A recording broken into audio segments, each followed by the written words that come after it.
फ्रांसीसी हुकूमत ने कैंसर के खतरात कम करने के लिए 1 जुलाई से अवामी मकामात पर सिगरेट नोशी पर पाबंदी आयद करने का ऐलान कर दिया है। ये पाबंदी साहिलों, पार्क्स, स्कूल के बाहर, bus stops, library, swimming pools, sports centres और नौजवानों की सरगर्मियों के मकामात पर नाफिजुल अमल होगी।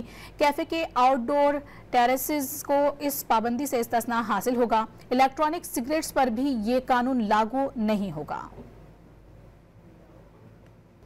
फ्रांसीसी हुकूमत ने कैंसर के खतरात कम करने के लिए 1 जुलाई से अवामी मकामात पर सिगरेट नोशी पर पाबंदी आयद करने का ऐलान कर दिया है। ये पाबंदी साहिलों, पार्क्स, स्कूल के बाहर, bus stops, library, swimming pools, sports centres और नौजवानों की सरगर्मियों के मकामात पर नाफिजुल अमल होगी। कैफे के आउटडोर टेरेसेस को इस पाबंदी से इस्तिस्ना हासिल होगा। इलेक्ट्रॉनिक सिगरेट्स पर भी ये कानून लागू नहीं होगा। फ्रांसीसी हुकूमत ने कैंसर के खतरात कम करने के लिए 1 जुलाई से अवामी मकामात पर सिगरेट नोशी पर पाबंदी आयद करने का ऐलान कर दिया है। ये पाबंदी साहिलों, पार्क्स, स्कूल के बाहर, bus stops, library, swimming pools, sports centres और नौजवानों की सरगर्मियों के मकामात पर नाफिजुल अमल होगी।